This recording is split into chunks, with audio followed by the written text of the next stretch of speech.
Did not actually put together any specific questions or question to be responded in those 10 to 12 minutes. It's more about all of you come from a diversified industries.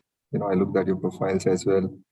It would be good to, and at the same time, none of us are economists, right? So our perspective here on this topic would be more about our experiences and how do we perceive it to be.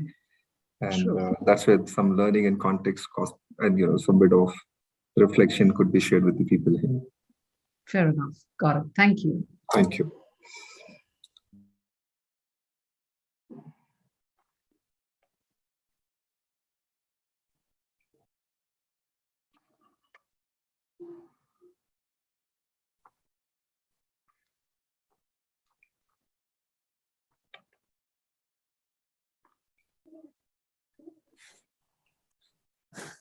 Andres, sir, now you can start. It's 2-5.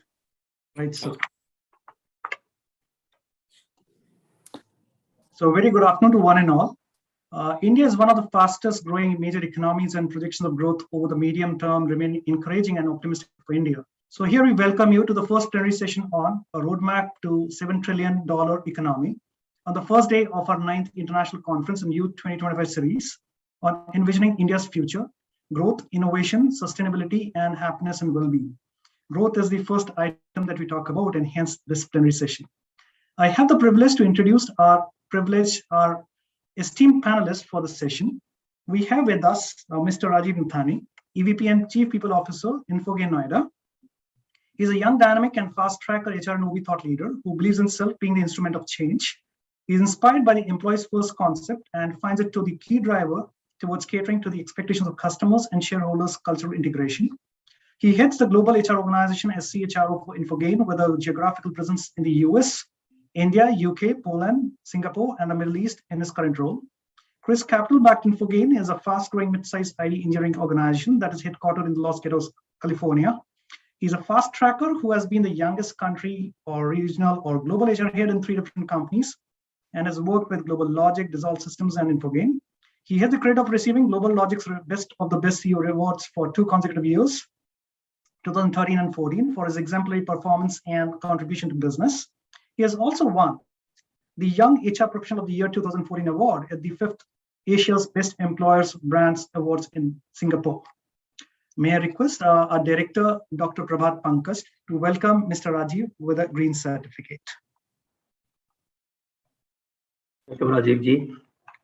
And thank you very much for being the part of this wonderful session. And we are all looking forward to hear the view on how India is going to achieve this target of $7 trillion. A tree has been planted in this, keeping the tradition of Jaipuria in mind as part of our green initiative. The tree has been planted in your name in Sundarban, and it's a geotagged, so you can track the development of this tree. So much for the honor and also the introduction, Dr. Prabhat. Glad to be here in this session today. Thank you. Thank you. Thank you, sir. Let me introduce our next panelist, Mr. Sandeep Chetri, CEO TradeIndia.com, Delhi. TradeIndia is one of India's leading B2B marketplaces, and Mr. Sandeep oversees the strategy and operations of the platform that offers global buyers and sellers a reliable channel to identify and connect with trustworthy business partners. Besides creating a high-performing team of 2,000 plus people and vibrant work culture, he has immensely contributed in building an ecosystem to help over 5.8 million SMEs connect with each other, leading to rapid growth opportunities. He's an MSME expert who has worked with TradeIndia for over 19 years. Mr. Chetri is recognized as an emerging voice for his extensive writing on the recovery and survival of Indian MSMEs in a post-pandemic world. May I request Dr. Lokesh Vijay to welcome Mr. Chetri with a green certificate. Thank you, sir, for coming and accept our invitation for this session. And it's an honor for us to listen to you. And we have a very small initiative towards the sustainability, one tree from your side to the Sundarban. And you can track this tree by the number, the progress of this tree. Thank you, sir, for coming. Thanks, Dr. Lokesh, for this wonderful initiative, and highly privileged to be part of this forum. Yeah. Thank you, sir. Let me introduce our next esteemed panelist, Ms. Mallika Shankarnarayan, CEO Startup Solutions, Choice Architect Singapore. She's a brand growth strategist and behavior change catalyst with 22 years of experience in strategic planning, integrated marketing communication, and digital innovation experience across creative agencies, marketing, and media. Her work has helped create a competitive edge for global, regional, local marketers in P&G, Unilever, Coca-Cola, Heinz, Johnson & Johnson across India, China, ASEAN, Japan, and Korea. She helped brands grow and create a positive dent in behaviors, culture, and community by understanding how people make rational and irrational choices. The result is a choice of architecture-inspired integrated creative solutions that often sit at the crossroads of psychology and technology. Her philosophy for success is based on 3 pillars: insight, inspiration, and influence. May I request Dr. Shubha Jory to welcome our guest with a green certificate.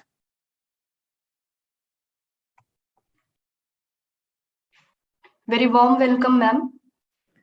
Thank you. Thank you very much. And as already stated, this initiative is with Grow Tree NGO, Jaipuria has partnered with, and a lot of sustainability efforts have been put together. So a tree will be planted by your name, and you can track the growth of the tree by this certificate number mentioned at the bottom of the certificate. So once again, thanking you for your presence here. It is my absolute pleasure. Thank you very much. And I am positively delighted with this green certificate. I think it's such a wonderful initiative. Thank you so much. Really appreciate it. Thank you. Thank you, ma'am. Let me introduce our next esteemed panelist, Mr. Sanjeev Bindlesh, Executive Director, Asia, Congruent Global, New Delhi. He's passionate about building high-performance teams and business transformation by understanding customer business, environment, pain areas, relationship with C-level, and growing companies, creating results with impact. He brings a wealth of over 2.5 decades of experience, strong industry knowledge, and professional network to many companies and organizations. His specialties are team management, P&L management, scaling up and building businesses from scratch, leadership, team building, mentoring, communication, analytical skills, and a vast and robust industry network. May I request Dr. Lokesh to please welcome, sir. Welcome you in this session, sir, as our initiative for the towards the sustainability to one tree from your side with your name to the Sundar one, and you can track that tree with the help of the certificate number, sir. Thank you for coming, sir. Thank you, everyone. I'm really mesmerized, and this is something which is really wonderful. You have touched the hearts of the millions, including mine. Great initiative. Thank you again. So let me introduce our esteemed panelist, Mr. Agnivesh Thakur, Vice President HR, Accenture India, Noida. He drives and designs digital human capital management solution for organization. He helps in digital HR transformation by simplifying HR processes to enhance employee experience. He has consulted, advised, and implemented HR IT solutions for various industries globally. He has been independently managing large clients on HCM implementation and support. He has managed entire gamut of HR with in-depth knowledge and working expertise as business partner HR. He is actively involved with CSR and helped many NGOs in executing their projects. He supports in developing HR capabilities at various business schools. May I request Director Sir to please welcome our guest, Mr. Thakur, with a green certificate. My pleasure, Dr. Anwar. Welcome, Agnivesh ji. We are all looking forward to hear you. A tree has been planted in your name. That's as part of our initiative. And I would like to inform all the panelists over here that in last 3 years, we have been able to plant more than 8,000 trees, keeping all 4 campuses in mind. And Prabhat-ji, I'm so humbled that this is the 3rd tree that Jaipuria has planted on my name. Great. I feel so fortunate, and this is always, a green, sustainable, initiative. Thank you so much. We feel humbled and honored about this. Yeah. Thank you so much, sir. So taking it forward, I would request Mr. Rajiv to please chair the session and take forward the session. So please. Yeah, thank you, Anwar. It's my pleasure to be here this afternoon, India time, for this entire webinar session. And I really feel privileged to be sharing this entire panel with the co-panelists, the distinguished panelists who come with a great amount of experience and expertise in their respective fields and areas. So I'm sure we will have a lot of fun and a lot of wisdom which would get shared as part of this process for the participants. And I believe that most of the participants are the young minds. And this topic is really, truly relevant for them. But at the same time, let me tell you guys that we are not the economists here. So the topic looks to be such that where you need to really get to hear the economist or the SMEs who can give you a lot of insights. But and that's something which I can't guarantee that you'll get to hear from us. But what I can guarantee is you'll hear a lot of experiential and realistic perspective from the panelists in this session today, where they'll share with you in terms of what their overall experiential perspective is about how this journey is going to be possible for us. A little bit of context before I actually get into the conversation with the panelists here. When we talk about, and even much before that, the fun part is the government of India has been actually chasing the target of 5 trillion economy size, right? And here we have Jaipuria, which is too ambitious and talking about 7 trillion economic size for the country. So that's a great perspective. You should always be ahead of the curve, ahead of the crowd, and chasing something which is not yet thought about. So thanks for leading that actually, and making the entire context difficult for us to talk about and discuss in this forum today. Now, looking back, we know that in 1991, with the liberalization, the country really got out of the context of being a protectionist government or protectionist country and got into a rapid, fastest growing economic context over a period of time. And we are, I believe somewhere, which I had read some time back, that from a nominal GDP perspective, we have already crossed 3 trillion mark. And now we are discussing something which is not just the double, but even more than that from the journey as we move forward perspective. Now, as a baselining to this, we need to really understand when we talk about GDP in Indian context, there are 3 major drivers to it. One, as an agricultural, traditionally we evolved from an agriculture economy perspective that is considered to be one of the important pillars in our journey. However, that only contributes 17% of the GDP, whereas employs over 45% of the total workforce of the country. So there's a lot of untapped potential we have in that space. Then we have industry, and then we have services. Now in services, segment has grown significantly. Today, we have more than 50% of our GDP contribution coming in from the services, whether it is coming in from retail, insurance, technology, space, aviation, travel, tourism, etc. But services industry has really given a leap which the country needed over a period of time. And I think now it's important that as we move forward, how do we tap industry as well, and also look at the exponential opportunities for us from a services space point of view, and also look at the innovative and technology-driven aspects in the agriculture space. There, we're still the larger population, which is 45% of the population is that space, and I think the majority of them do not even know that how to leverage the technology-based solutioning to really increase the yield multifold from an overall productivity perspective. Strength, in my view, is our pharma industry. As we all heard in terms of the contribution the pharma industry has for drug supplies across the world. It is considered that it's over 50%. The technology industry, where I come from, throughout in my career, I've worked with tech companies. There has been a significant presence technology companies have made in India. The advantage which we have in Indian context is the language, the population demographics, and overall engineering qualification and the quality around that. While there are challenges from a skill gap perspective, which I'll talk about in a while from now. But let's understand, when we are talking about this entire journey, there are 3 key stakeholders who will make it happen, right? First stakeholder is a government, right? The government has a big responsibility of defining the policies and initiating the reforms to make that happen. So what are the important areas they need to really commit themselves to? We have seen over a period of time, the ease of doing business ranking has continuously improved for the country.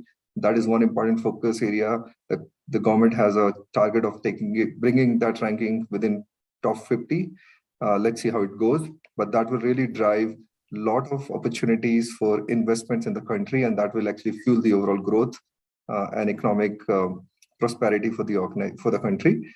Overall, government spending is very, very important. The infrastructure development, even in investment in human capital development, education, sanitation, health, etc. These are the areas where India still lags a lot behind. Our ranking on the human capital is very low, and without providing the basic hygiene and basic aspects of the living experience, we will always have a problem in terms of moving forward in the journey. Then FDI is going to be an important piece in that, and government has been talking about Make in India. Self-determination has been the focus which has evolved over a period of time ever since we hit the pandemic. There has been initiatives on startup, etc. Now, these are the initiatives which government will take and which will enable the journey from a significant growth perspective as we move forward. Now, there's an element from industry perspective, right? We need export mindset industry. There's definitely the fuel element brings in a lot of import context to us, and that results into deficit, etc. But export mindset is very important. MSME and manufacturing are the areas and industries which will actually bring in the context differently for us in terms of making this entire journey possible.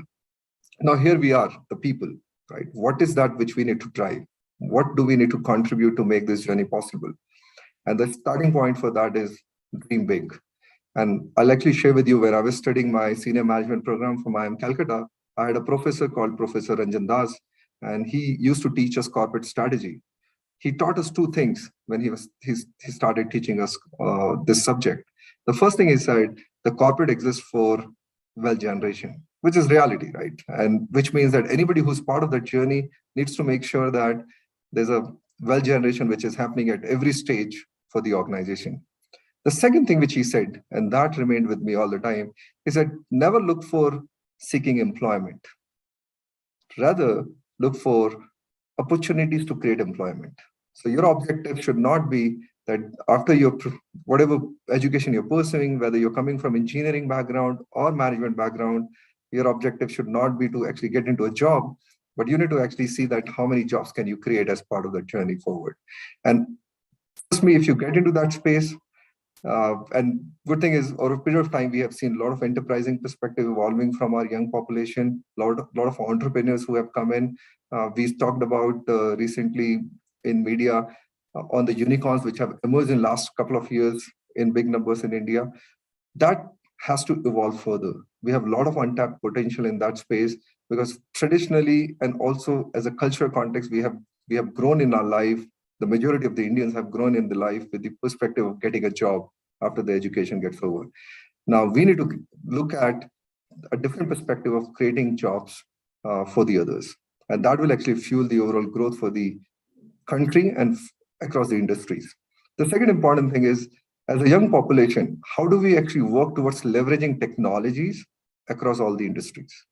Today, when I see every other company, despite the fact that I come from technology industry, I find every other company is also a technology company across the industries. You go to the manufacturing, you see that they have applied bot or they have applied robotics process automation in managing the entire process in the shop floor. If you go to even any services space, you'll find that there's a lot of technology leverage which has been taken. In retail, the entire platform engineering is actually creating business opportunities, right? So technology is actually spreading everywhere. So how do we leverage technology across various industries and really bring in innovation as well as efficiency in delivering what we want to deliver to our countrymen as well as to the world and help the country to grow from an overall economic situation perspective. The third thing which we need to actually change and evolve our mindset on is the product innovation versus process innovation mindset. Typically, Indians, even in technology industry where I come from, the larger chunk of the companies are actually in services business. How many, we take pride saying that CEO of Google is Indian, Microsoft is Indian, and so on and so forth, right? But really the question is how many Google, how many Microsoft have we started from India? And that is where the big gap we have. So we have entrepreneurship perspective, which is evolving, but are we actually getting into the more of efficiency side of this strategy, which is cost efficiency, or are we actually getting into the differentiated side of the strategy, which is all about product innovation, as well as creating the solutioning and bringing in the real new context in from an innovation perspective in the overall, offering context. Now, the fourth thing, if I were to talk about from people perspective, is the skill development, right? Now, in technology industry, last 2 years, we have seen evolution of new technologies and the usage of that. One is that there has been increased adoption of technology across different industries. There were technology skills like container, which we would have never heard before. Now we find so much of difficulty in terms of finding those talent for us. AI, ML, blockchain, cloud, etc. These are emerging technologies which have come up. Can you confirm if you can hear me, Dr. Anway?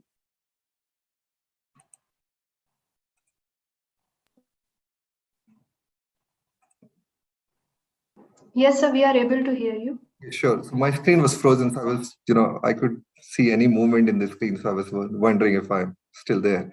Or was it a message for me to say that, okay, I need to shut my mouth? Nevertheless, jokes apart. So, so the skill development is very important, both for academia to ensure that some of these technology skills which have come up, can they start training, imparting those to the academia, at the academia level itself, and for the student also from a continuous learning point of view. I think since we have a limited time, I'll actually stop it here and we will actually collect the entire perspective towards the end. But let me actually go to the panelists here in an alphabetical sequence. And Agnivesh, I'll turn to you. You have been an expert in technology and digital space in the technology industry in particular. And personally, since I know you, you are highly regarded HR professional in this space. So to share your perspective about this topic, it would be good to capture what do you believe and what do you think is the road ahead for us to achieve and make this entire dream of 7 trillion possible for the country.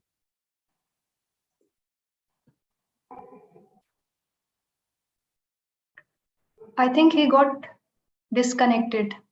Oh, okay. Never mind. So I'll possibly, Malika, by the time Agnivesh comes back, can I turn to you if you're fine? Hang on. Would you like me to go first? Yeah, please, because Agnivesh is not here, and if you could actually take a lead and share your perspective and wisdom on this topic with all the participants. No worries, not at all. And at any point in time, if you guys can't hear me, just do this so I know. I think it's a superbly interesting topic. And, when I received the invitation, the first thing I actually read, and I was noting this down, it says growth, innovation, sustainability, happiness, and well-being. I'm like, wow, that's a lot. And I'm really glad that it's a lot. And sorry, I just saw Agnivesh pop in. So I'm going to ask him whether he would like to take it and then I come back, or do you want me to continue? No, Malika, let's continue with you and then we'll go to Agnivesh. Okay, so I'm okay. Malika, I'll take the thunder because I wanted to, talk about some economics because I studied economics, right? So I'm graduate in economics, so probably I can speak bits, some of, responsibility on how development happened. But over to you, Malika. Sorry, my connection, I think I was bumped off. Over to you, then probably I can pitch in after you, Malika. Go ahead. Sure, no worries. I'll keep it short. I'll keep it to less than 10 minutes as Rajiv has asked us to. So this is an interesting topic, and I was really happy to see that when we talk economics, we don't talk about the growth of the country in the absence of other indicators like health and wellness. And I also feel that, whenever we talk to marketeers or whenever I talk to participants of new programs, and when I give them the word profit and purpose, and I say, can you just put them together? Usually they will draw up a coordinate. Purpose will be on one side and profit will be completely on the other side, as though profit and purpose cannot coexist.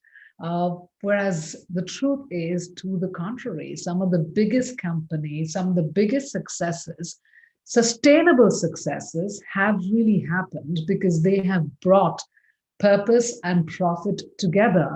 And Rajiv, you mentioned something in your conversation and used the word stakeholder versus shareholder. And I think that's really important because in many companies, we're talking about shareholder value, which means it doesn't matter, if the employees are not paid or if the entire partnerships are not well done, if you're not doing something right by the planet or people, as long as your shareholder value is good, you are good. Well, that's certainly not true. And I think if we have to move into this economy that we're really painting a picture of, we have to move away from shareholder value to creating stakeholder value, which means our own employees that we work with, the communities that we are all a part of, the partnerships that we are supposed to create, foster, and nurture. So I would really want to see a future where people are very comfortable using purpose and profit together very easily. And one of the first things that I always feel that in order to do so, you've got to create products, create services that solve consequential problems. Don't think about the ad you want to make. Think about the actual behavior you want to change.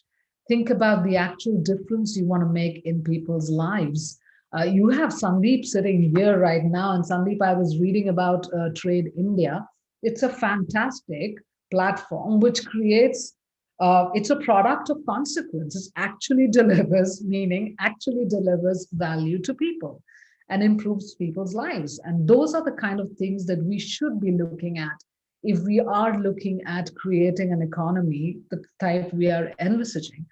If you look at companies like Tesla, I mean, not only is it fantastic, not only does it deliver great shareholder value, it is towards a future which is sustainable, committed to climate, committed to renewable energy sources. So they do bring purpose and profit together. So that's the first point I want to make.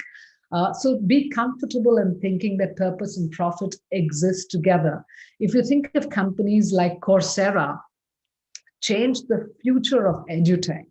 And they bring purpose and profit together. If you think about companies like Airbnb, they bring purpose and profit together. So when you say, doing good is not it goes almost at cross purposes at being financially successful, it's not true. When you are good, when you do the right thing, that's when you are sustainably successful in the long term. So purpose and profit going together. The second thing I do want to mention, creating these kind of changes in the everyday and in the every way. So it doesn't have to be a one-off CSR initiative that you do. Once in a while, let's do something fantastic for the community, let's do something fantastic for the environment, and then forget about it for the rest of the year. It doesn't work like that. And today we are in an environment where people are sufficiently intelligent, and they have, not that people weren't intelligent before, they were, but today with social media, people are, they're writing about their thoughts. A very good example is, Audi. Audi released this ad some 3 or 4 years back, if I'm not mistaken. And the entire communication was about, creating a future for our daughter. And they hired this really big Hollywood star, and he was talking about me and my daughter and how we're going to create such a fantastic future. And so created this big picture of doing something right for the girls. And then it was discovered that Audi doesn't pay the women employees as much as it pays the men in their own company. The women leadership is really weak. They are not paid as well. So it was completely inequitable, and the entire community called Audi out on it, and it received a bashing that it really deserved to. So we are also in a place where people are awake to all these kind of things. So we can't be doing good once in a while. We've got to be doing this all the time. It's got to be baked into our practice. I don't know how many of you, I mean, amongst the students, everyone there, the company REI, Recreational Equipment Incorporation, it's a really big company, along with companies like Patagonia, along with companies like North Face. Now, they produce outdoor exercise equipment. And when it was Black Friday, instead of encouraging people to buy more and more conspicuous consumption, what they did was they did quite the opposite. They actually shut off all their stores and they encouraged people to go out, and they said, do not buy stuff if you don't need it. Don't buy our stuff if you don't need to. So they actually had a very anti-consumerist slant to all their work, to all their activities. And they are rewarded by the shareholder value, by the stakeholder value that they have. Patagonia, REI, North Face, for every job that they put out, they receive more than 9,000 to 10,000 applications. There is almost zero turnover. No one, once they join the company, people don't leave the company. They offer phenomenal benefits. So it is living your purpose every day in every possible way. And that's really important. The third thing I did want to mention, and I was writing this down, was committing to employee wellness as well. Rajiv, I forgot the name of the professor you spoke about, who spoke about it's not about creating just, yes. Yeah. So not about just, don't just talk about shareholder value, but also create opportunities. And there's an entire bunch of, John McKay, who's the founder of Conscious Capitalism, talks a lot about this. Raj Sisodia speaks a lot about conscious capitalism, where they say it is really about stakeholder value. So don't achieve all that success at the cost of your own employees. How about if you really believe in equality, how about giving men paternity leave as well? Why is the job of parenting only that of a woman? I have a 14-year-old son, and I remember when I had him, I'm like, why the hell does my husband's company not offer him any paternity leave? He got 3 days, which is a joke. I'm like, seriously, 3 days? That is a joke, man. You got to be giving more, because is it only a woman's job? Is it not a man's job? So you've got to look at employees. Should we be looking at mental health benefits? Is it not all right to tell someone that I'm just not feeling all right? I'm mentally not fully there, and so can I take a day off? Or do I really need to create a big lie to get a day off? So can we communicate that to people that we really care about you? If we look at companies like Starbucks, not only does it offer a lot of benefits to people for reskilling, upskilling, it gives equity shares. Maternity leave is given, paternity leave is given. Companies like Google, even Johnson & Johnson and Starbucks, they give you leave even if you are not the birth parent. So if you're adopting a child, they understand that's what parenting is all about. So do commit to employee welfare, and then also making planet positive moves, because people are going to catch you on that if you're not. And if you're really magnanimous, do commit to partnerships. We have competitors like Patagonia, North Face, REI. I keep saying these are competitors, but they have come together to form a conservation alliance to protect the environment. So that's what I really see the smart players doing, coming together for the right cause, bringing purpose and profit together.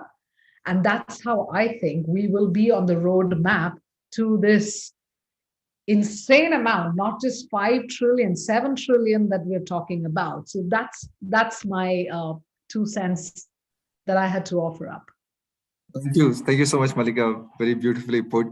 And while companies have evolved and they have started taking ESG into consideration, which is all about sustainability, social impact, and governance, and that really fits in well from your context of profit and purpose and what impact you're going to be creating for the human lives. And you beautifully summarized and shared the stories on the equitable context.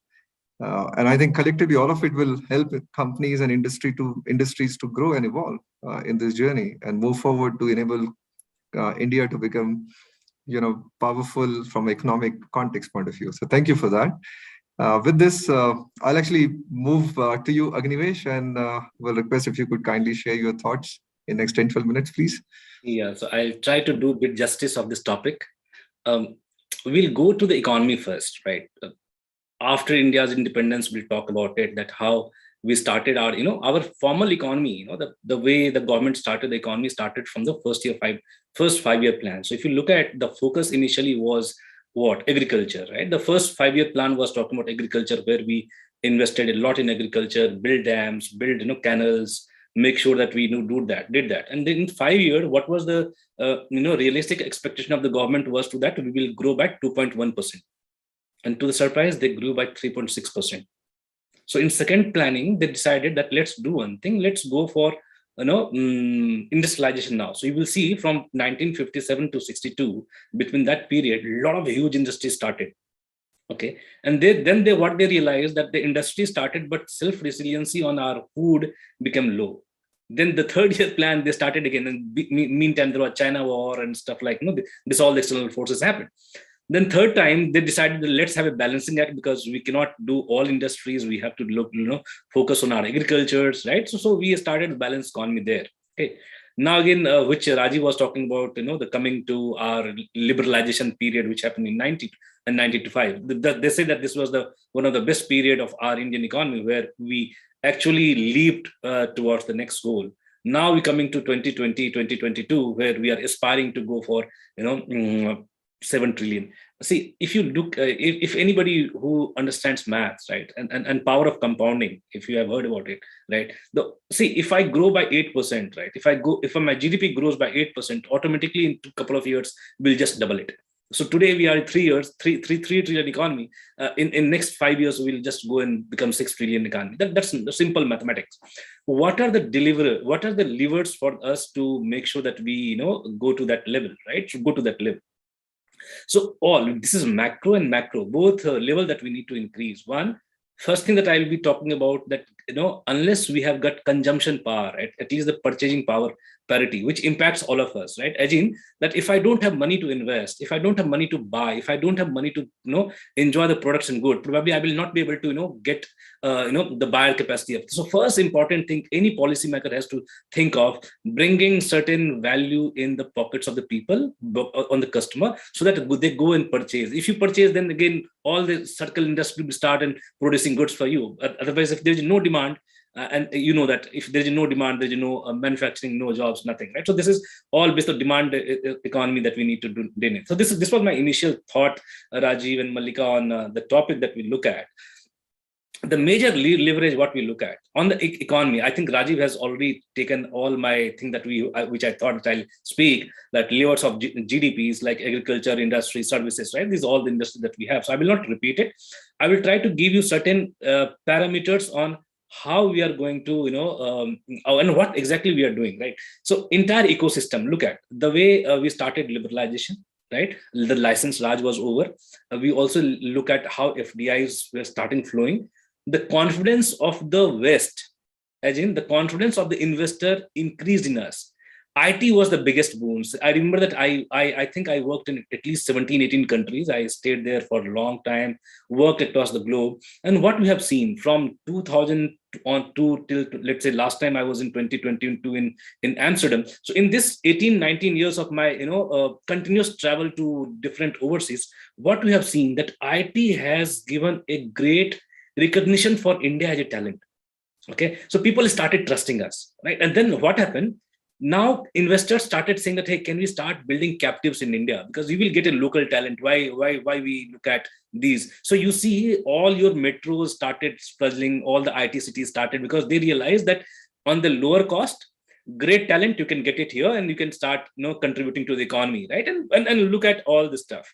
So IT grew exponentially. Government also gave a lot of focus to that. And then rest of all industries were also picking up, right? And then our export-import ratio, right? If you look at the way you are exporting, import, the balance of payment we talk about in economics term, we're still on deficit part, right? Because we were still a consumption, right? We're consumer, we're not producing things more.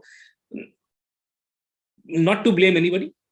Probably the confidence of the West to invest in India was less because we were not able to show them the showcase actual. But if you look at the way our unicorn started, right, we might be reading the memes of Ashneet Govert talking about, or somebody talking about, that every 5th day we are creating one unicorn, right? So I think that in 2022 till now, I think almost 40-45 days, we created 8 unicorns, right? So opportunity is huge, right? Government is giving the great ecosystem, confidence is coming back to us, and then we have the right talent.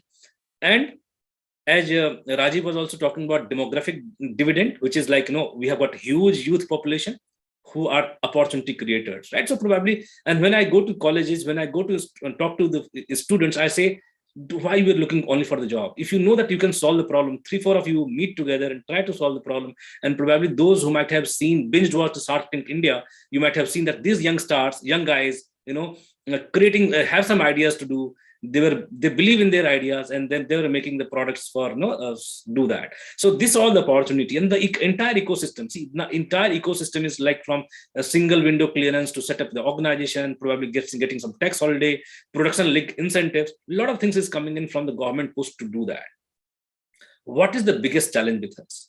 Right, and probably all the folks with me on the screen, they agree that biggest challenge that do we have the employable youth?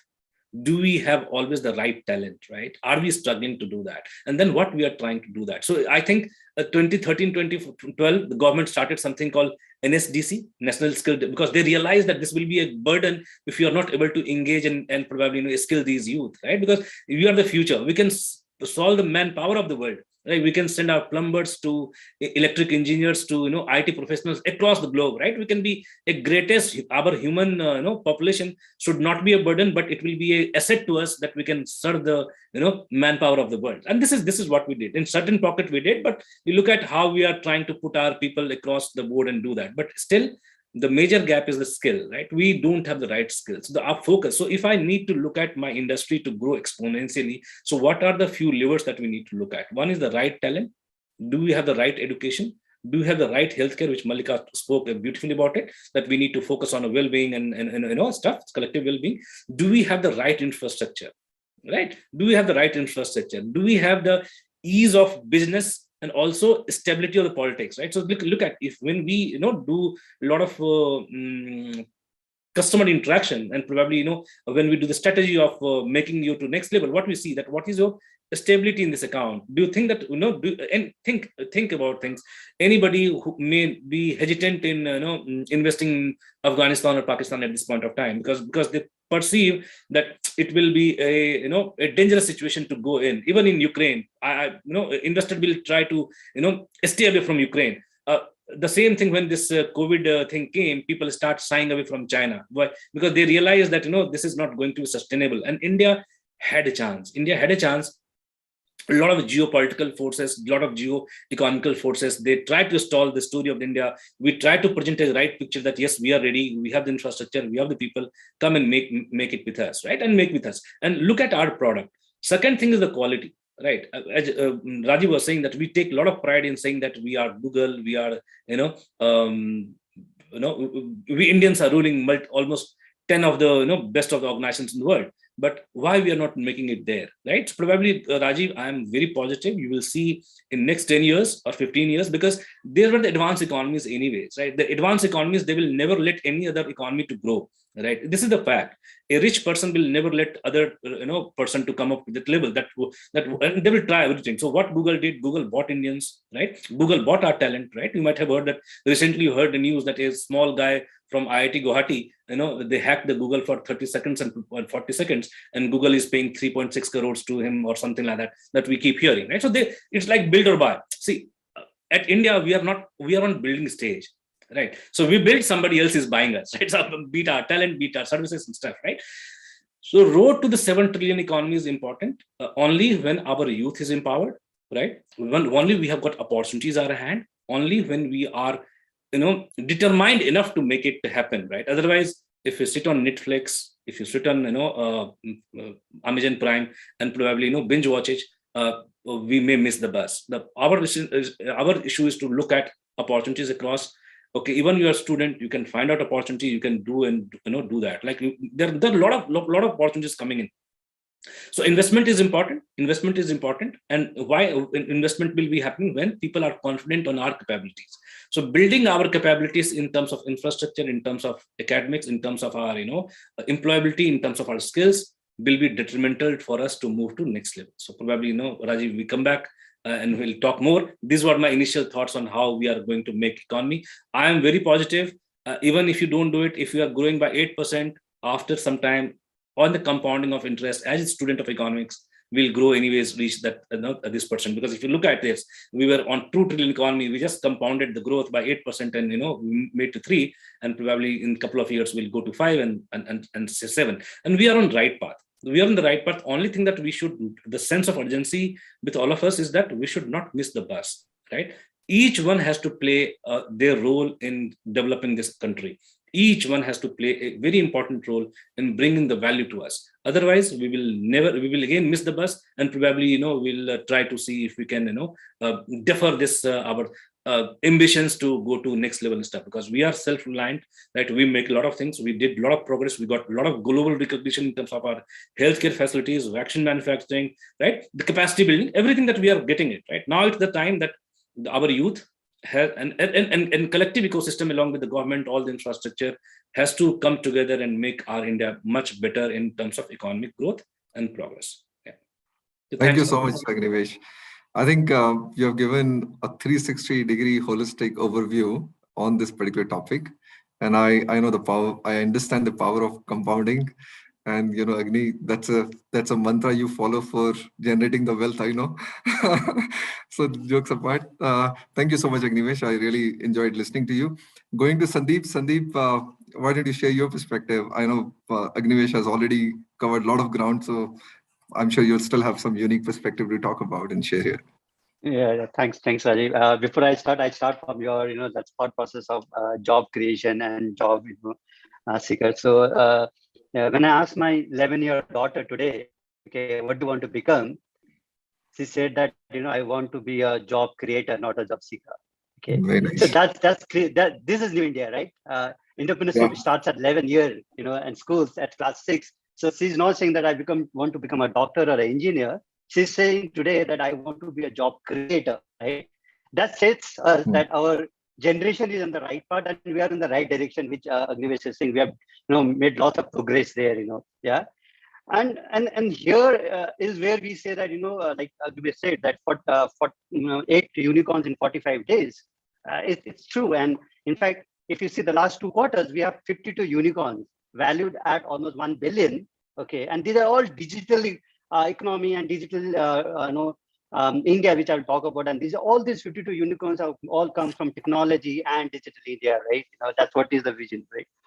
So primarily, most of the topics and most of the points have been covered. I'll more focus on how digitalization and also MSME can help in this very, very thought process of what $1 trillion economy will look like. Okay, and how digital will set the progress there. Okay, lots have been spoken about that. We have already there in $3.1 trillion economy, which Agnivesh said we are growing at 8% or 8.9, and some focus is also there that it will be 9.2% in the current fiscal year. That's what is GDP looks like.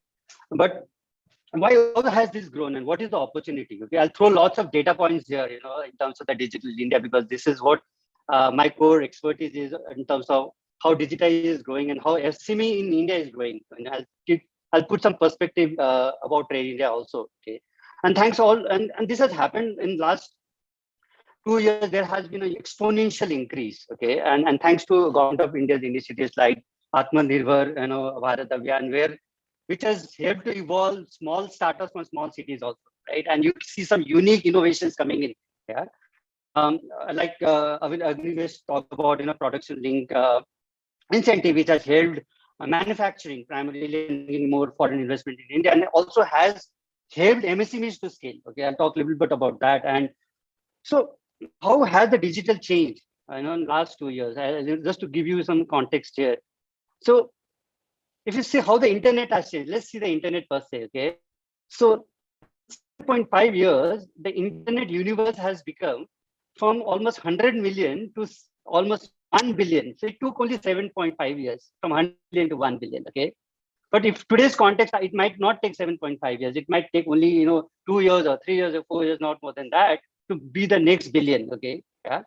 In India, we have almost almost 1.20 billion mobile phone users in India, and out of this, more than 800 million are using internet today. Okay, and why this is very, very important, because today there are two bifurcations: one rural India and there is urban India. Okay, and the growth will happen from both the India, not rural and urban. It has to be holistic India as a whole. Okay, and this will happen only when India is connected.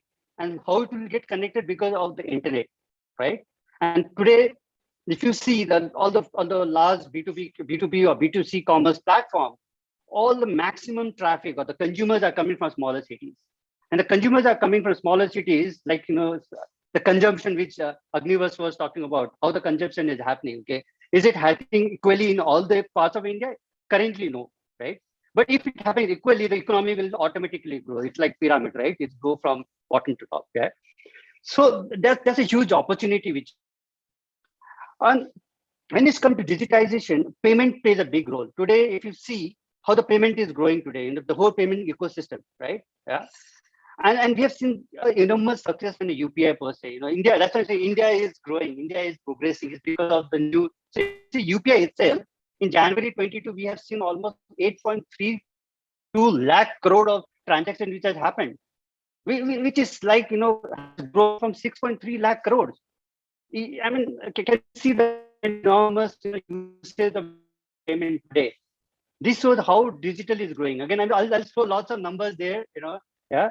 And because this digitization of India, okay, it's been estimated that digital India will contribute around 60 million workforce. So like Rajiv and Agnivesh and everybody talked about workforce. So 60 million workforce only from Digital India, right? Initiative, okay, and that is where upskilling will come into place, okay, because it's not about only connecting but also upskill them. Yeah. So how does MSP ecosystem looks like? So I'll talk a little bit of MSP ecosystem, because we have been working very closely. So India, primarily a rural company working with MSMEs. So in India, 63 million SMEs are there. Okay, out of the 63 million MSMEs, 20 years we were able to educate 6 million SMEs on the platform. 6 million SMEs are using Trade India today and digitally. Okay, but the positive part is, in last 2 years, during the COVID times, primarily, there is 48% increase in people, SMEs using digital today. That's a huge, see the adoption which is happening, okay? Yeah. There is a part of it. Out of the 63 million SMEs in India, only 40% are digitally enabled. So, in order to, this very, very progressive and very large thought of 7 trillion economy, we need to make that this 60%, or which is like almost, of this SMBs have to be digitally enabled. And how this it can be digitally enabled? Of course, Government of India is taking lots of initiatives there, having technology hub and all those things. But it, Agnivesh said, we have to accelerate this upskilling and skilling processes, and it has to be a Government of India initiative. Okay, and why MSME matters a lot today? MSME, contributes almost 30% of the GDP. It's a huge number, and I know Sanjeev must be saying, Sandeep, you are taking all my numbers because you have worked very closely with MSME. Okay, so 30% of the GDP is contributed to MSMEs in India, and out of this 30%, they are providing almost 120 million employees. And this 30, just imagine 120 million employment is a huge number, and they can be a roadmap to grow, India's jobless economy, which we are talking about. So they will be a primarily contributor toward creating a great workforce. Okay. And when it comes to 7 trillion, I'll just try to break it, so it's like it's been forecasted, 1 trillion contributed by digital initiative, and there are more in exports, like 1 trillion will be contributed by exports. Okay, and out of this, today 45% of the exports is being contributed by MSME in India. Just imagine 45% and 33% in manufacturing. Okay, so it's a humongous opportunity and the kind of contribution MSME is doing today. Okay, out of this 63 million SMEs in India, 20% are in rural India. Okay, Now this 20% rural India, what we need to do? So we have to empower them. The first thing is that, how to empower them. One is giving technology, giving them, I mean, if you see today, we also struggle when we have small SMEs come out, smaller cities, they don't have the right bandwidth, no broadband connection, they don't have internet, they are not educated, how to do things, So some program has to be there so that, this 20% rural SMBs can be educated there, okay?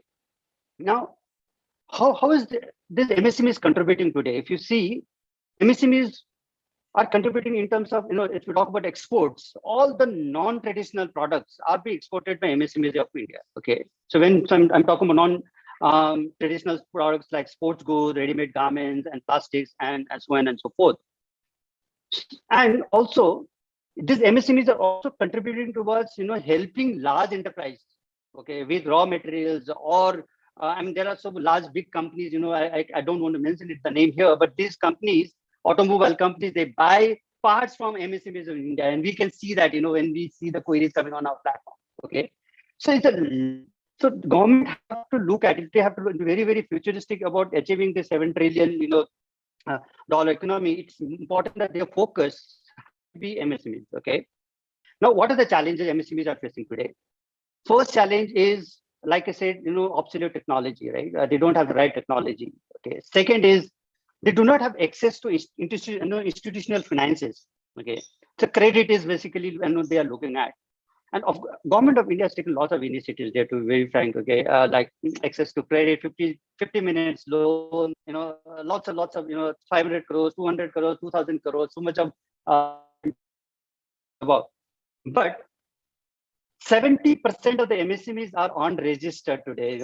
I mean, they are all unregistered, and they don't have the right kind of documents there. So to get away this, so some initiatives have to take and make sure that they are registered, and right institutional financing is being done to these MSMEs so that they can grow within their ecosystem. Okay. So what will be the key enablers? So how 7 trillion economy, what will be the key enablers? Everybody has talked about, right? But I will talk more about the MSME per se. So we have to empower MSMEs. Okay. Second, transforming the education and having more skill, landscape for them. Okay. And secondly, we need to have a foundation. So I just have divided this digital initiative into 3 things. Okay. One is digital foundation, digital reach, and digital value. So if we have to make this MSMEs to perform, we have to divide this into 3 digital initiative into 3 parts. When I talk about digital foundation, is basically, having a universal coverage towards the digital identity, authentication, and, a constant framework where, their cybersecurity and all those aspects will be taken care of, because this is a much larger affair today, right? Data protection and all. Yeah? We need to have a large, like Rajiv has discussed, like we have to build a largest global skilled workers for digital and emerging technologies. When it comes to digital reach, we will make sure that we need to connect unserved and underserved people with affordable high speed internet, and also bring some universal digital literacy. So that is very, very, which is missing in India today. Okay, so I mean, so people talk about digital, people talk about technology, but there is no literacy there. Okay, they don't understand. I'll just give an example. There are lots of UPI fraud which is happening today. Okay, so if you see this UPI fraud, the fraud just call that customer and say that, hey, I want to transfer some payment, and just can you click this link and take the acceptance. So that also the SMBs at the rural Indias are not aware of that. If you have to receive payment, you send the link. The other person will not send the link. Right?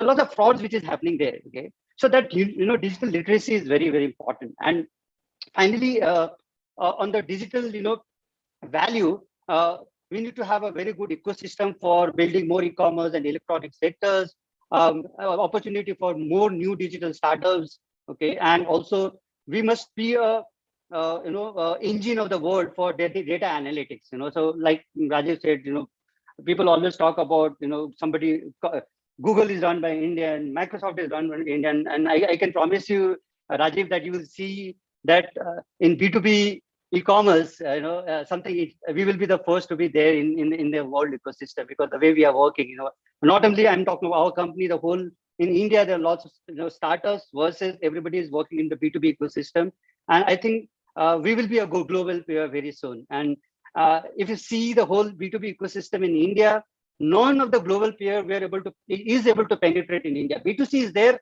but not in B2B. Okay, and I think we are, because SMB in India is little tricky to handle, and we have cracked that algorithm or code how to handle the Indian SMBs. I think we can easily crack that for the world, where they are more digital savvy and they understand digital. Okay. And finally, what is the way forward? I would see that MSME should contribute more if we have to grow. Like 29% of GDP is being contributed by, like I said, in SMBs, it should increase to 50% maybe. Okay, if 45% exports, then it should be more 60% exports. Okay, so government should look at how this can be done, and of course, MSME also should look at how to create more job opportunities. People of India also play a bigger role in Made in India campaign, and to all the audience and the students who are attending this session, I'd like to end from where I started. Okay, that don't be a job seeker, be a job creator, have entrepreneurship mindset, and I think India will definitely reach out to the target which we are talking about, the topic which we are talking about, 7 trillion economy. I believe it will be very true if each and every individual in India think this way, right? That they will play their part in this vision of becoming a 7 trillion economy. So that's it from my side, and we can take it forward as it when required. More queries on that. Thank you, Sandeep. I think your larger part of your story was baseline on digital, and I completely agree with you in terms of the journey forward has to be powered by digital in any industry, any space and segment. At the same time, it's also important how do we actually create better experiences for our people across rural India as well as the township and smaller cities. So thank you, Sandeep, for sharing your thoughts and also covering aspects on MSME. I'll actually move on to Sanjeev. Sanjeev, I know it's always a challenge to be the last in a panel discussion on a particular topic, but I'm sure you'll still have something hidden with you, which will be the pearl of the wisdom for this session. So over to you, Sanjeev. Thank you, Rajiv, and all the 180 participants who are bearing with us in the last 1.5 hours. I'll use both, with the permission of chair. I'm Bindlish, so I will use Hindi and English both. So please permit me to use Hindi also, because we are talking about the India economy in the next 10 years to 6 trillion, 7 trillion. I'm very much passionate with the very idea about India, actually. When I started my career in 93, तो नौकरी नहीं मिलती थी, और software में मैंने electronics में engineering किया तो नौकरी की बहुत कमी होती थी, जॉब प्लेसमेंट की. आज की डेट में नहीं है, कैंपस प्लेसमेंट तक नहीं होता था. Most of my classmates, they are settled in US, UK, Europe, Singapore, because that was a time when everyone was looking for the job in software.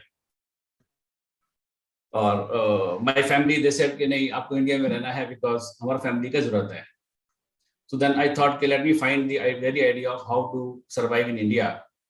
और पिछले 20-25 साल मैंने इंडियन बैंक्स को ऑफलाइन से ऑनलाइन किया. Rural bank, cooperative banks, nationalised banks, सब लोग offline होते थे. हम बैंक में जाते थे, ब्रांच में, तो काउंटर पे जाकर के पासबुक भरते थे, पैसे निकालते थे. So I have seen that journey from the manual ledgers to the ATMs, to the net banking, online banking. Banks को आपस में कैसे कनेक्ट करना है स्विच के थ्रू, सो दैट आप एक बैंक के कस्टमर लेकिन दूसरे बैंक से पैसे निकाल पाए, nationally internationally.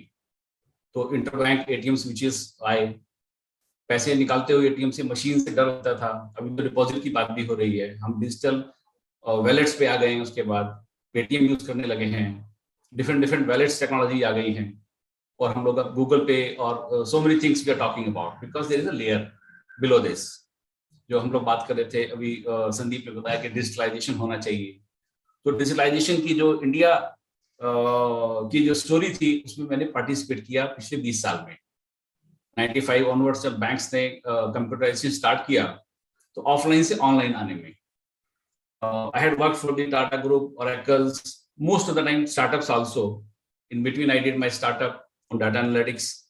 Now I'm supporting the many startups as an investor, as a PE funder.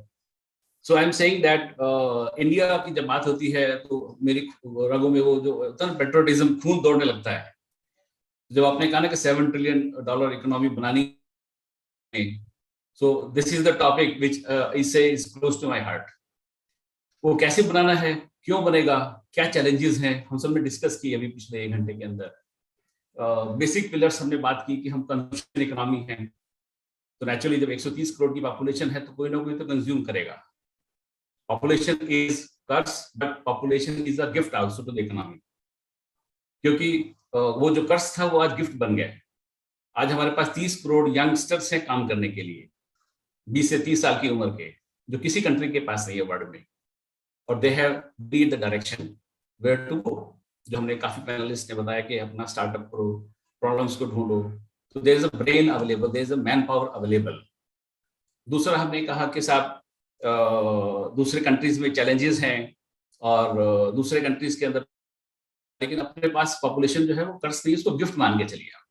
तो जो प्रॉब्लम्स हैं हमारी, उसको हम गिफ्ट में कन्वर्ट कर सकते हैं अगर, तो इंडिया हमारा 3 से 7 नहीं 10 भी जाएगा, 20 भी जाएगा.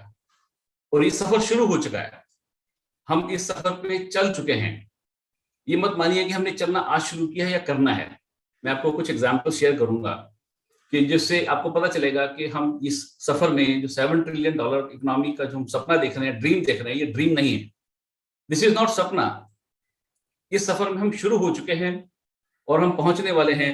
10 साल में पहुंचेंगे, 15 साल में पहुंचेंगे, 20 साल में पहुंचेंगे, या जल्दी पहुंच जाएंगे. मैं कुछ माइलस्टोन शेयर करता हूं, बिकॉज कोई भी सफर जब हम शुरू करते हैं, दिल्ली से बॉम्बे जाना है तो रास्ते में नेचुरली मथुरा आना चाहिए, कोटा आना चाहिए, गुजरात आना चाहिए. अगर वो नहीं आएंगे तो बॉम्बे नहीं पहुंचेंगे. तो कुछ माइलस्टोन मैं आपको शेयर करता हूं जो $7 ट्रिलियन इकोनॉमी के रास्ते में इंडिया जो चल पड़ा है. कुछ माइलस्टोन जो मैंने देखे हैं अपने कैरियर में और मैं देख रहा हूं, आप भी देखेंगे, आप भी क्योंकि उसी इकोनॉमी का पार्ट है. फर्स्ट माइलस्टोन आई विल से, जो हमने जो बात किया डिजिटल इकोनॉमी होने का. माने सिंपल भाषा में, I am not economic student, I am engineering student, तो मैं लेमैन की भाषा में आपको बताना चाहता हूं कि इसको इनफॉर्मल इकोनॉमी को फॉर्मल बनाना है हमें. वो कैसे बना रहा है इंडिया? हमने देखा कि बहुत सारे हमारे वर्कर्स एमएसएमई में काम करते थे, साइकिल पे जाते थे, ब्लू कॉलर वर्कर जिसको हम लोग की भाषा में बोलते हैं. साइकिल पे जाना है, कैश में तनख्वाह मिलेगी, कोई पीएफ अकाउंट नहीं है, कोई हेल्थ इंश्योरेंस नहीं है. वो इनफॉर्मल जो इकोनॉमी हमारी कंट्री के अंदर जो सबसे बड़ा पार्ट है, उसको फॉर्मल इकोनॉमी में कैसे कन्वर्ट करेंगे. तो हमने कुछ इंडियन गवर्नमेंट के माइलस्टोन देखे. नोटबंदी हुई, डीमोनेटाइजेशन जिसको इंग्लिश में इकोनॉमिक्स की भाषा में बोलते हैं.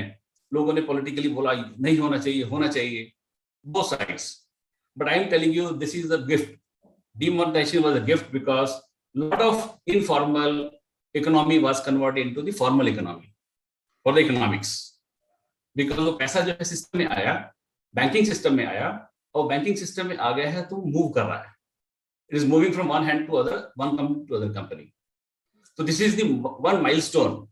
This is the accelerator for the growth of the economy. Second, हमने देखा पिलर जीएसटी. बहुत सारे एमएसएमई ने चलाया कि सब महीने में 2 बार रिटर्न भरनी पड़ती है, 3 बार रिटर्न भरनी पड़ती है. जीएसटी क्यों आ गया? बट जीएसटी आने से इकोनॉमी को फायदा हुआ, बूस्ट हुआ, बिकॉज आज की डेट में जीएसटी कलेक्शन गवर्नमेंट का तो 1 लाख करोड़ से ऊपर हो ही रहा है. मगर जीएसटी होने से क्या हुआ, एमएसएमई को और इंडस्ट्री को, आपको अपनी जो है लोन लेने में आसानी हो गई. आपको अपनी रेवेन्यू का मालूम है, आपको अपनी कॉस्ट का मालूम है. किसी भी बैंक को अपने किसी भी जीएसटी नंबर लेने के बाद ग्रॉस मार्जिन मालूम पड़ जाता है. अगर किसी बिजनेस की हेल्थ अच्छी है, जीएसटी से आपको डॉक्यूमेंट सबमिट करने की जरूरत नहीं पड़ती, लोन इजी मिल जाता है, अप्रूवल हो जाता है. तो GST is actually accelerator for the easy loan approvals for the MSME and the large corporates. और उससे जो गवर्नमेंट का टैक्स कलेक्शन है वो तो इंप्रूव हो ही रहा है. इसके बाद पीएफ का कंप्लायंस हमने देखा, बहुत कॉर्पोरेट्स में पीएफ का कंप्लायंस बहुत अच्छा था. छोटे छोटे कंपनीज के अंदर हम लोग क्या करते थे, एम्प्लॉयज को कैश पे रख लिया, लो सैलरी पे, less than the minimum wages, PF का कोई कंप्लायंस नहीं, कोई पीएफ नहीं कटेगा. But government has now ensuring that PF compliance will be there even for the MSME. 4-5 employees हैं तब भी उसको पीएफ रोल में डालिए आप, उसका पीएफ कटेगा तो we will know what is the count of the informal workforce we have, और गवर्नमेंट की कंप्लायंस इंप्रूव होती है उसके ऊपर जो है। अभी 2 और उसके अंदर कंप्लायंस के अंदर आने हैं जो मैं थोड़ा सेंसिटिव टॉपिक्स हैं, but government of India is thinking to regularise the benami properties. Lot of our economy is stuck in the benami properties, चाहे की सोर्स कोई भी है, कुछ भी है, मगर प्रॉपर्टीज के अंदर जो इन्वेस्टमेंट है गवर्नमेंट की, कॉर्पोरेट्स की, पॉलिटिशियंस की, ब्यूरोक्रेट्स की, that has to be regularised, and government is seriously considering to convert the Benami properties into the mainstream systems. Very soon, maybe in the coming months and years, we'll see the bill coming in. The next will be the regularization of the gold economy into the mainstream. Because a lot of gold is locked into the lockers. Indian women का first love husband नहीं होता है, gold होता है. सोने से ज़्यादा प्यार है उनको. तो जो gold है वो lockers में कैद है. It is not earning money. Because as India, we are spending a lot of forex on we import the defense equipments, we import the medicine, we import the gold, we import the petrol. तो gold जो है हमारे lockers में जाके बंद हो जाता है. अगर वो gold को मेन स्ट्रीम इकोनॉमी में आ जाता है तो जो 7 ट्रिलियन है ये $20 ट्रिलियन इकोनॉमी हो सकती है. And government is seriously considering this, how to bring that gold. That's why they got the gold bonds. You must have seen the last 4-5 years. Converting the gold, buying the gold into the gold bonds. Instead of physical gold, you buy the bonds. And very soon you will see the different measures coming from the government, which will bring this physical gold locked into the lockers, back to the economics. ये कुछ government की तरफ से जो formalisation of economics के मैंने कुछ milestone आपसे शेयर किए.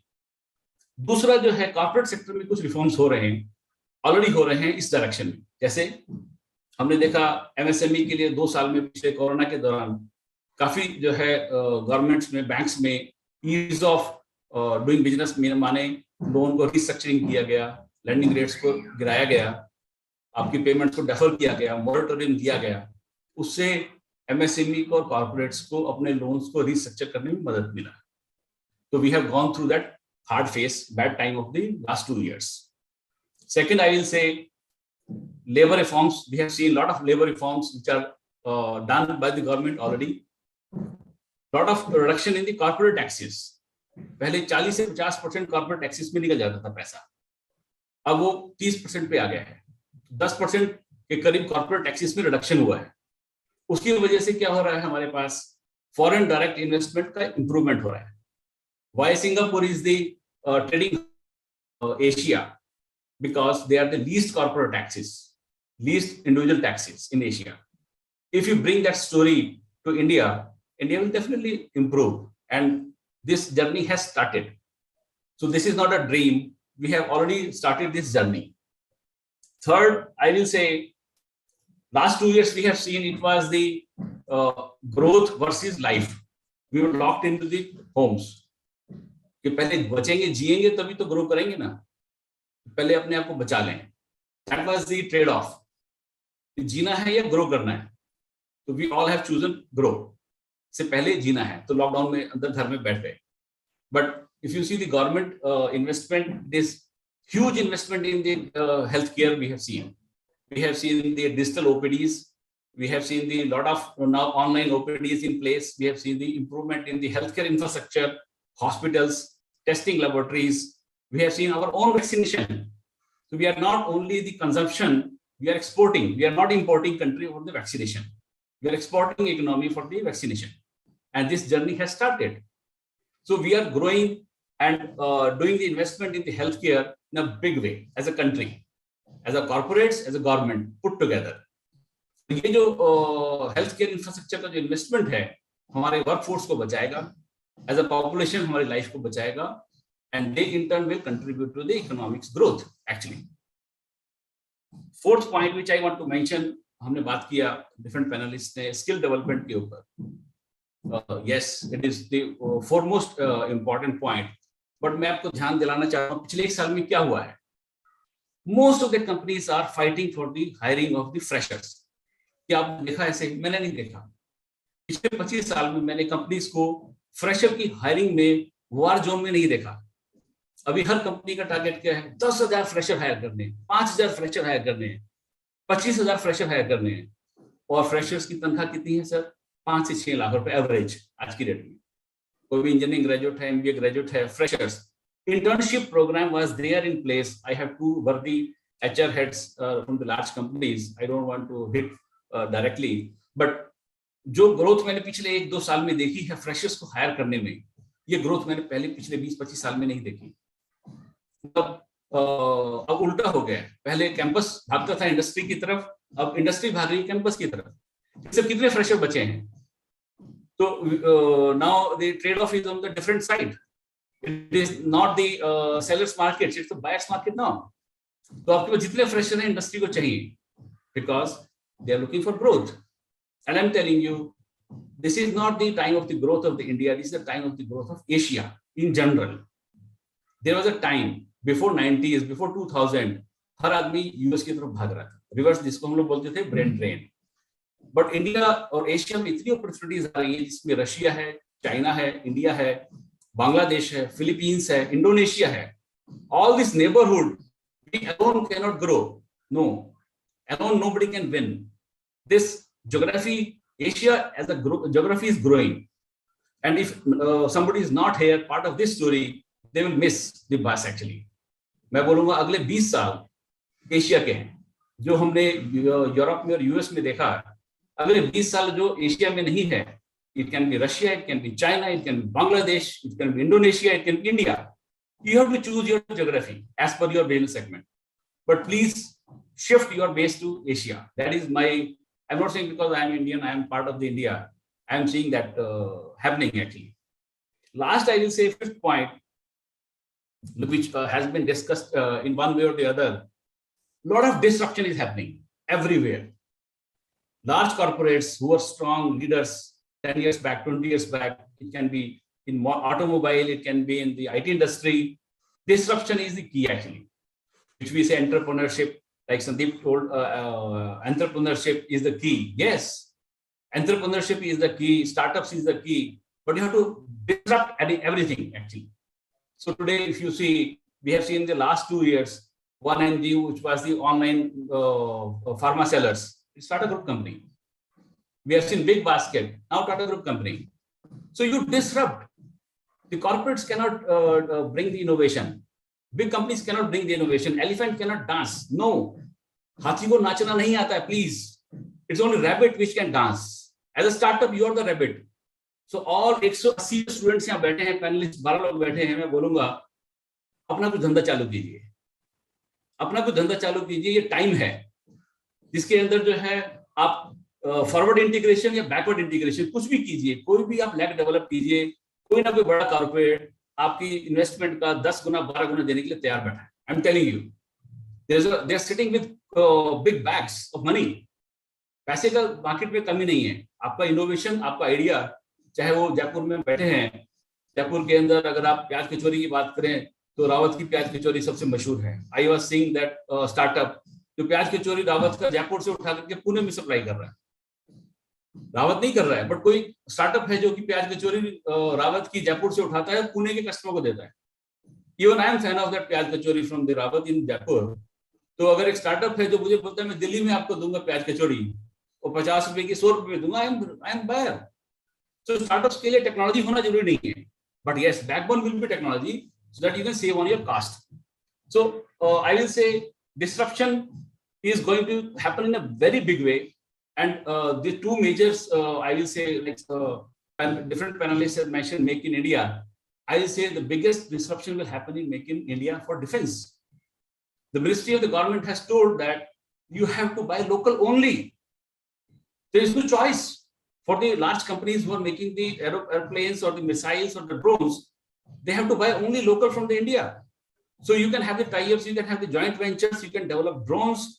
You must have seen the budgets where they are saying that they will do the spraying of the chemicals in the agriculture through drones. So drones is going to be and the will be the I will say forefront of the every workforce. That will be we have seen that movie. मैं नाम भूल गया उसका, जिसमें वो army के साथ एक ड्रोन चलता है, पाकिस्तान में जाते हैं. I think that was a favorite movie. So that is not the replacement of the workforce. This is the add-on actually for every field, either manufacturing or the trading or the army or the agriculture, everywhere.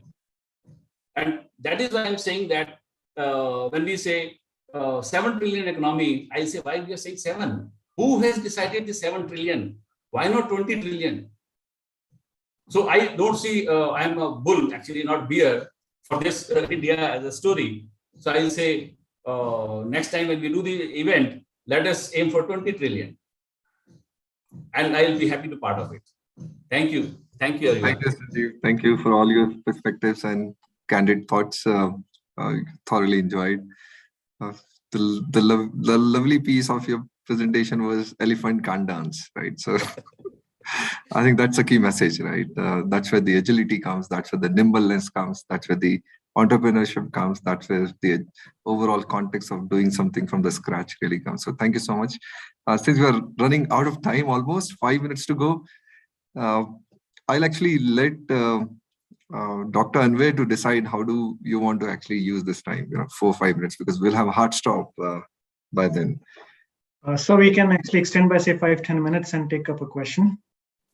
Yeah, I have limitations. So I'll try to actually see if I can stay. I have a meeting. I'm actually in a workshop in Bangalore. Yeah, so I also have a hard stop at 3:30, but I can take a couple of more minutes. Yeah.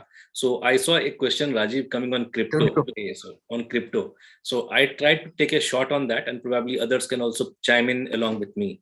So see, at this point of time, crypto is a reality, right? So let's not go shy away and probably think that they are something of the world, right? Crypto is the reality. Today or tomorrow, regulations will or government will accept it, right? Because this is everybody is talking about. We may not talk it now, but crypto is reality, right? And how this will come and how the blockchain technology will empower the digital currency, right? Because you see, even in this budget, in this budget, you see that some tacit legalization of your digital assets is happening, right? So they say that 30% taxation on your digital assets, right? So crypto today, tomorrow, it's inevitable. It's just that how we are prepared to, because this huge country, big country, like where we have got this economic disparity, how we are going to adopt it, it will take some time. But digital, and anyways, that digital currency is going to come in the future, and crypto will play a good role in these things, as per my understanding, which I foresee from here, because other countries has already evolved. We are taking some time, but yeah, crypto will be the future for sure. Thank you, Agnivesh. In fact, there's one more question which I can see, and this is open for all the panelists. This is about the brain drain issue, right? As a country, we have always seen this. All the high IQ folks have left country over a period of time from IIM and IITs. So what is going to be actually addressed? What do we need to do, and how these things will stop happening as we move forward in the journey? What are your thoughts? So I will take a minute on this, and probably me and Rajiv are coming from almost same industry. So we know that brain drain will be there for sure. And recently what we have started noticing in IT industry that, hiring a person in Bangalore is, costlier than hiring a person in Bay Area. So probably people are getting cheaper talent in Bay Area rather than getting people in Bangalore. So a lot of people are thinking that whether to look for this brain drain on what is happening. See, when there is a brain, they will always drain, right? So this is and there is also reverse brain drain. You also need to look at that. A lot of people like me, I was an NRI in 2014. I came back to India, right? So it happens, and Malika knows. Malika is in Singapore. She knows that there is always a chance, and that how the prosperity. So thing is that opportunity, where I am getting an opportunity, right? We will go and shine. So this is power of our talent, right? So don't look them as that brain drain. So this is power. So we should be proud that we as a nation are creating value in other, as a global citizen, and look at the way we are trying to move in. In a couple of more years, you will see that Indians will take a shot the way China's or other expats are taking in other countries, right? So probably we will see this. So a positive note. At the same time, again, the opportunities. If we have got great research, great funding opportunities, probably people will continue to do research here rather than going out, because other economy are really involved, right? They have already spent a lot of billions in their R&D, which is still, we think that we still are on the infancy stage. But but I think that we should not look it as a big problem at this point of time. We should look as a pride that yes, our talent is going and ruling across the world. Great. Any other thoughts, or since we are almost on time. Otherwise, so probably I can request Director Dr. Prabhat Pankaj to give some concluding remarks. He's an expert in the area of economics, happiness, and well-being, and he is into a lot of thought leadership and education leadership as well. So looking forward to your. Thank you, Dr. Anwar. So I won't take much time. It was a pleasure listening to all of you. In fact, it's a great addition to my stock of knowledge and kind of information and the thought process that all of you have expressed. I can only say that it has added a lot to my understanding of the subject. So no comment from my side. The only thing I would like to talk about is the need for looking at how we look at human resources and how to make our human resources which are working for the industry and for the entire economy as the center of whatever we do. So it shouldn't be at the cost of the human resources being the loser. So if I typically look at the educational institutions, we do emphasize on physical health over there. So we have physical instructor, we have physical department who looks after the sports and all kind of things, but we never look at the mental health, which is as much important as physical health. So and so is the case with all the industry across. So people who are working with the industry day in, day out, what are we doing for them about their mental health? Because mental health is a very important aspect of creating a good human resource. We do emphasize on physical health. Many companies are coming forward and they're talking about it. They're even putting it in their appraisal that you have to run around, at least this many steps a day or something like that. We have put it in our appraisal, but how about mental health? Mental health is very important because that is the making and the breaking of how we are going to live. The quality of life is going to be determined by the healthy mental state with which we approach our work. That's very central to everything that we are talking about. So let's put this thinking around. I wrote this reverse brain drain article in Economic Times, something like 15, 18 years back. So I still have that article with me. So if I start looking at that, how it is important today, I see that it's more relevant today than any point of time that I can talk about reverse brain drain. It's going to happen because in the previous session, BK's sister Sivani, she was talking about rising India as a soft power. So it is all going to flow from there, and the world at large is going to look at India. There is no doubt on that. And why talking about 7 trillion economy? People have started writing book on 9 trillion economy. So very recently there is a book that has come on 9 trillion economy. It's a possibility. It's not a far-fetched dream. There are many calculations that you have already given in terms of digital AI. Hydrogen is going to be one big differentiator. Semiconductor is going to be another differentiator. Defense, you have already pointed out that the policy of India government is now in favor of startup, in defense. A lot of capital outlay is going over there. So, things are looking up. It's a new India, it's a modern India. Premises are very different, and we need to encourage. There's a lot of opportunity. You also spoke about jobs coming back into the campus. And I can give you example of my campus. The Big Four has never recruited from us, all Big Four. But this time we find that all Big Four have recruited from us. PwC came to recruit our students. Amazon recruited, Deloitte recruited, a lot of, and our average CTC has gone up by about 20-25%. And the highest salary had shot up to 27 lakh. I'm talking about my campus. So, I can see that the opportunities are coming in such a big way. And therefore, to be on the positive side is very important. And we need to look at what are the opportunities for me. And there are plenty of opportunities for each one of us. So all you have to do is to get up and pick up the opportunity and start contributing to make a difference somewhere. So the need of the hour is making the making a difference on the grassroots. If you're, it's not just about talking. The days are gone. So it's about making an impact. That's very important. So what you do makes an impact. So your thought process must convert into your doings. Your doings should convert into the changes that you want to see around. So unless you become the change agent, you're not going to be very relevant in times to come. So that's very important facet I would like to emphasize. Thank you so much, each one of you, for contributing in this session. Thank you, sir. So with this, we come to the end of the session, and I would like to propose the vote of thanks to all the panelists who spared their valuable time and spent time with our students, with us, and contributed greatly to this conference. Two main takeaways that are there from the session is that one, we need to have a startup mindset. We should be creating jobs. We should be positive and optimistic. Our time has come and we are doing it. And one of the interesting part was that purpose and profit can be coexisting as well. With this, thank you so much.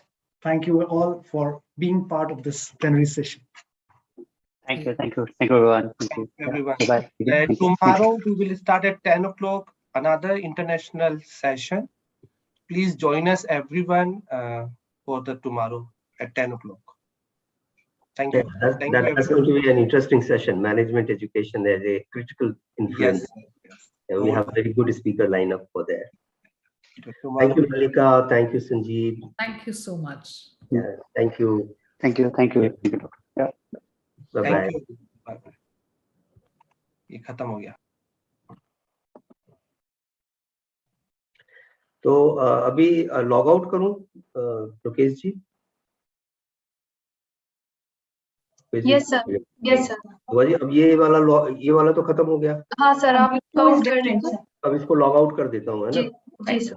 अगर session में attend करना है तो उसके लिए अलग link होगा. Usha ma'am, sir को फॉरवर्ड कर दीजिए एक बार, तो अभी इनके पास. ठीक है. Okay, thank you. क्या कौन सा फॉरवर्ड करूं? अभी के सेशन का लिंक फॉरवर्ड कर दीजिए. Technical session? टेक्निकल नहीं, अभी क्या है मैम? उनका अपर्णा मैम वाला होगा ना? टेक्निकल सेशन से. अच्छा, अपर्णा मैम वाला नहीं है अभी. ओके, लीविंग कॉल करती हूँ. ओके.